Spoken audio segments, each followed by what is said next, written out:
Olá, bem-vindos. Meu nome é Marla, essa é a aula 34 da disciplina de Biologia Celular. Continuando o sistema de endomembranas, vamos falar sobre o processo de tradução que acontece no citosol. Como vocês estão vendo, tanto em procariotos quanto eucariotos, a síntese proteica acontece no citosol. A diferença é que nos procariotos, parte do material, como RNA, mensageiro, transportadores, ribossomos, tem que ser importado do núcleo, mas toda a síntese proteica acontece em nível de citosol ou também nos eucariotos acontece parte dentro da mitocôndria e dentro do cloroplasto. Mas afinal de contas, o que é uma tradução? Tradução é mudar um tipo de linguagem em outro tipo de linguagem para se fazer entender.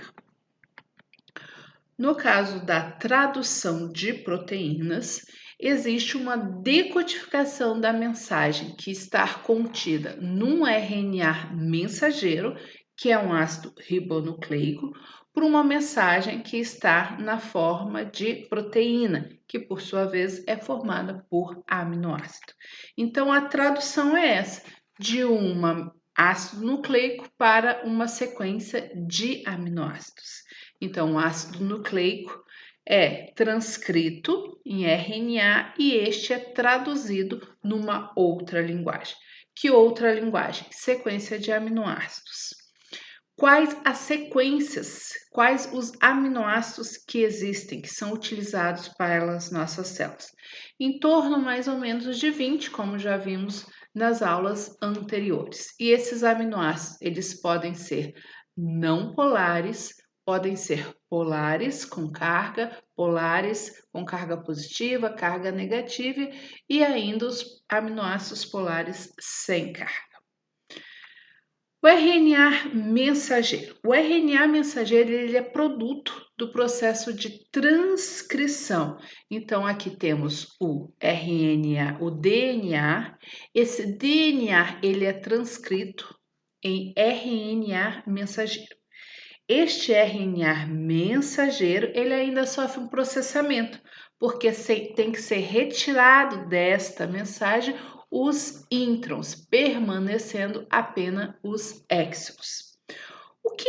Qual a função de um RNA mensageiro? Como o próprio nome diz, ele traz uma mensagem. Ele traz como se fosse fazendo uma analogia, uma receita de bolo. De onde ele está trazendo essa mensagem? Do próprio DNA. Então, traz essa mensagem que vai lá para o citosol. Outra molécula envolvida no processo de tradução é o RNA transportador. Assim como o RNA mensageiro, ele também foi produto da transcrição de DNA, forma RNA transportador. Ao contrário do mensageiro, ele não fica linear. Nucleotídeos dentro da própria molécula de RNA fazem ligação. Com isso, ele adquire este formato aqui. O RNA transportador, no processo de tradução, ele vai ser responsável em buscar os elementos que são os aminoácidos, fazer a leitura do RNA mensageiro e disponibilizar este aminoácido. Ou seja, fazendo uma analogia, novamente com a receita de bolo, o RNA mensageiro é aquele que busca a fonte, que busca os elementos, que busca os ingredientes.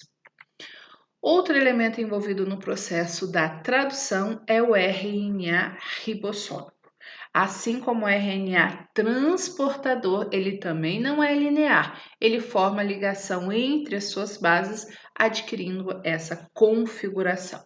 O RNA ribossômico se junta à proteína e forma as subunidades ribossômicas. Existe a subunidade menor e a subunidade maior.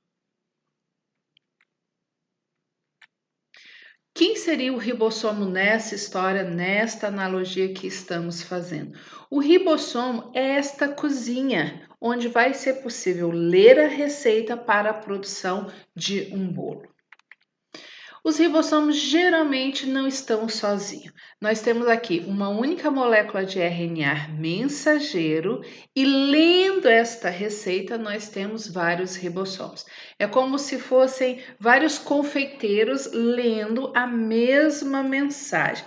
Obviamente, alguns confeiteiros chegando mais tarde e outros que já leram essa mensagem já estão com o bolo praticamente pronto.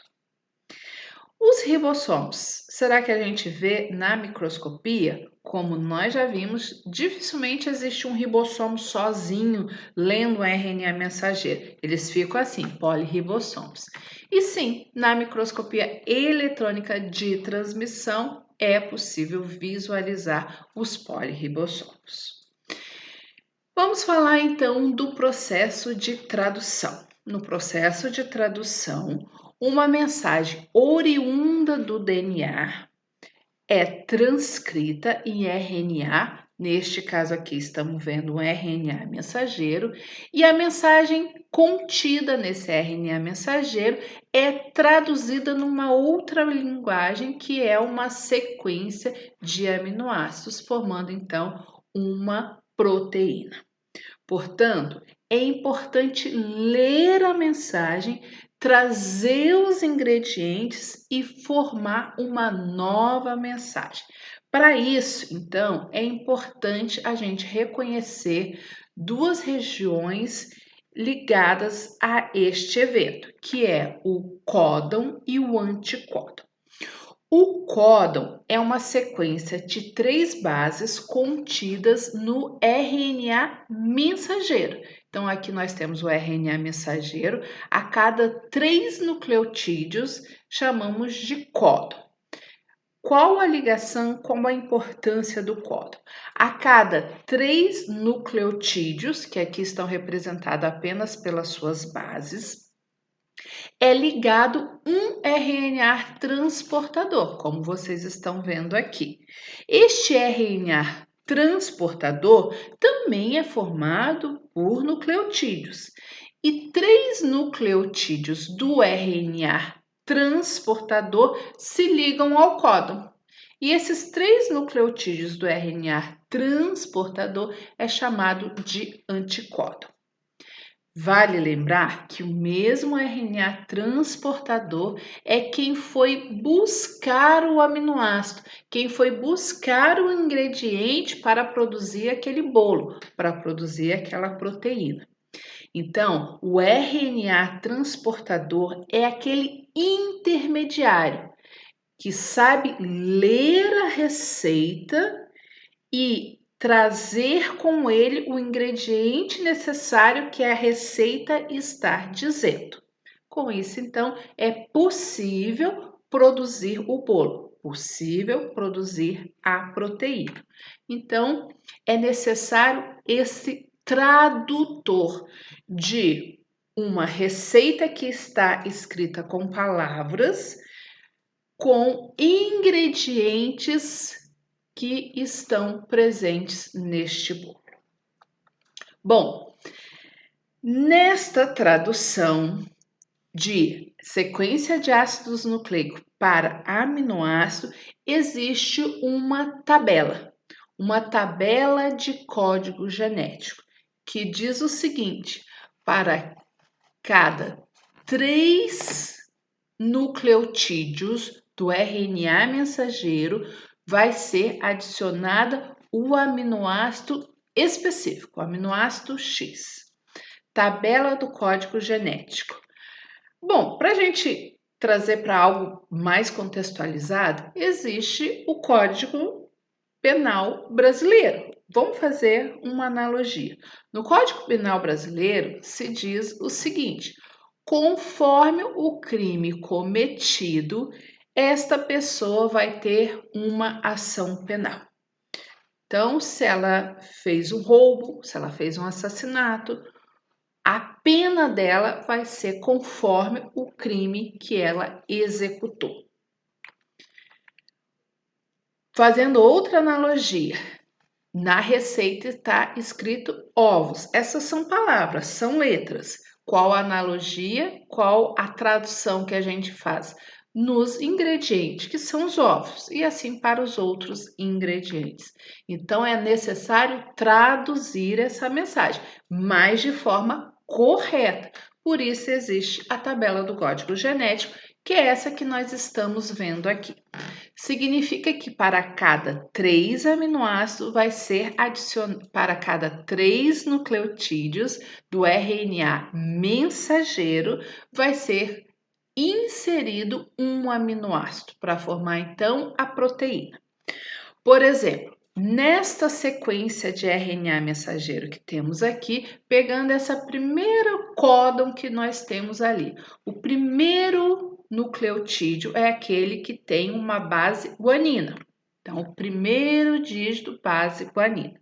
Então, nós sabemos que vai estar aqui, ó, no primeiro dígito. O segundo nucleotídeo é a base uracila. Então, das bases que existe, nós vamos procurar aquela que se encontra na segunda posição, uracila. Então, já podemos fechar aqui o seguinte: estar nesse eixo e nesse eixo. Então, o aminoácido vai estar aqui. Mas nós ainda temos o terceiro. O terceiro nucleotídeo é uma guanina. Então, o terceiro nucleotídeo é uma guanina. Então, vai ser esse daqui, que vai coincidir ser o aminoácido valina, que também serviria para outras combinações. Então, vai ser G, U, G. Qual aminoácido que vai ser inserido? Valina. Esta é a tabela do código genético e é assim que funciona. A cada 3 nucleotídeos vai ser adicionado um aminoácido e vai ser então formado a proteína. Neste processo é necessário as subunidades ribossômicas que só se unem no momento da tradução, o RNA mensageiro, que é a receita, o transportador, que é aquele capaz de ler a receita, ir lá no supermercado e trazer os ingredientes, e os ingredientes, que juntos vão formar o bolo. Então, no processo de iniciação, a subunidade menor se liga ao RNA mensageiro e um primeiro RNA transportador se liga, trazendo com ele um aminoácido específico que é o F-MET. Próximo passo, se liga à subunidade maior. Agora, então, vai iniciar o processo de tradução. Próximo passo, nós temos então subunidade menor já ligada à maior, o RNA mensageiro e o primeiro transportador. Próximo passo, vai chegar um outro RNA transportador carregando com ele um outro aminoácido. Esse RNA transportador, ele vai se encaixar num sítio do ribossomo. Ele vai se encaixar e entre os seus aminoácidos vai haver uma ligação peptídica. E assim, novamente, mais um aminoácido chega, se liga novamente ao primeiro sítio. O segundo aminoácido, vocês podem perceber que eles vão mudando os sítios que eles estavam presentes. Vai chegar então mais aminoácidos e assim vão ser inseridos aminoácidos nesta cadeia polipeptídica. E à medida que o RNA transportador deixa ali seu aminoácido, ele se desliga e volta para o citosol, onde poderá se ligar a novos aminoácidos e voltar novamente neste processo. Esses sítios que nós estamos vendo são os sítios presentes nos ribossomos, sítio A, sítio P e sítio E. Em cada momento do desenvolvimento ali, os RNAs transportadores estão num desses sítios. O ribossomo caminha sobre o RNA mensageiro, consequentemente, esses RNAs transportadores mudam o sítio onde estavam ligados. E assim continua o processo. Continua adicionando aminoácidos até que ponto? Até o ponto que vai chegar à terminação. O que é essa terminação? Acontece que para determinadas sequências de nucleotídeos, para determinadas sequências de códons, não há um RNA transportador capaz de se ligar. Esses códons também são chamados de códons de parada. E quando essa maquinaria chega neste códon de parada, o nucleotídeo vai ser liberado. Quem são esses códons? Como vocês estão vendo aqui na tabela do código genético, essa sequência UAA, UAG, UGA são os códons de parada. Nele não existe transportador que se liga. Como não vai se ligar um novo transportador trazendo um novo aminoácido, as enzimas vão se envolver no processo e fazendo a liberação deste polipeptídeo, assim como a subunidade maior e a menor dos ribossomos se desligam, o RNA mensageiro também se desliga, os transportadores se desligam e fica então liberado aí este polipeptídeo. Então este é o processo de terminação. Observando então o GIF, chega o primeiro aminoácido com seu transportador, se liga à subunidade maior, e aí existem os sítios A, B e E. O primeiro aminoácido então vai se ligar aí no sítio A. Depois o ribossomo caminha sobre o RNA mensageiro, permitindo então a ligação de um novo transportador. O primeiro transportador se desliga e assim vai acontecendo o processo de enlogação, que é a soma de vários aminoácidos. No final deste processo, então, como nós já vimos, tudo se desliga. Novamente aqui, transportador chegando com seus aminoácidos, os aminoácidos se ligam, e aí mais transportadores chegam, os que já estavam ali são desligados, vai formando a cadeia polipeptídica, que obviamente vai passar por processamentos. Ali então vai chegar no códon de parada, tudo se desliga. Neste outro GIF aqui, estamos vendo então o ribossomo caminhando sobre o RNA mensageiro e à medida que caminha, vai produzindo a cadeia polipeptídica, até que vai chegar num códon de parada, e aí todo esse complexo se desfaz. Bom, uma sequência de aminoácidos não é uma proteína. Essa sequência de aminoácidos tem que se enrolar de forma apropriada, de forma que os seus aminoácidos hidrofóbicos fiquem dentro dessa estrutura, para que não sejam expostos ao citosol, que é hidrofílico. Para que esta sequência de aminoácidos seja dobrado corretamente, de forma que as regiões apolares fiquem para dentro, elas recebem a ajuda de uma outra proteína, que é a chaperona. As chaperonas, então, têm a capacidade de dobrar corretamente. Ela pode unir cadeias polipeptídicas, conferindo então ali a sua estrutura terciária, quaternária. E se alguma coisa estiver errada naquela proteína, ela já vai tirar de circulação. Acontece que, no momento que proteínas estão sendo formadas ali no citosol, pode acontecer um erro no dobramento desta proteína. E aí, aqueles aminoácidos hidrofóbicos ficam expostos.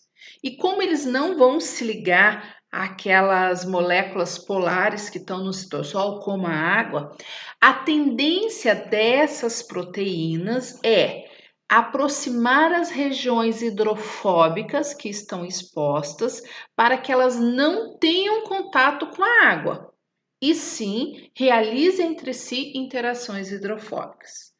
Só que esta ligação entre as proteínas, ela vai formar as fibras amiloides.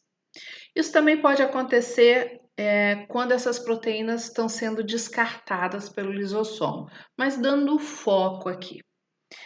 Várias proteínas, pelo fato de não terem sido dobradas corretamente, unem suas porções hidrofóbicas, formando as fibras amiloides.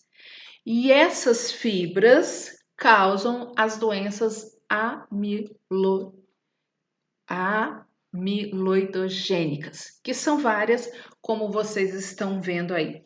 Talvez o mais comum para nós, o mal de Alzheimer, onde parte do tecido nervoso saudável morre, porque essas fibras levam à morte das células. Bom, o que nós vimos hoje? Que os ribossomos presentes no citosol têm a capacidade de produzir proteínas. Mas para onde vão essas proteínas? Essas proteínas são aquelas que fazem parte do próprio citosol, são proteínas que vão para o núcleo, algumas vão para o mitocôndria, vão para o cloroplasto e algumas vão para os peroxissomos. Isso aqui é algumas referências das imagens e esse conteúdo está no capítulo 8 do livro Práticas em Biologia Celular. Até a próxima!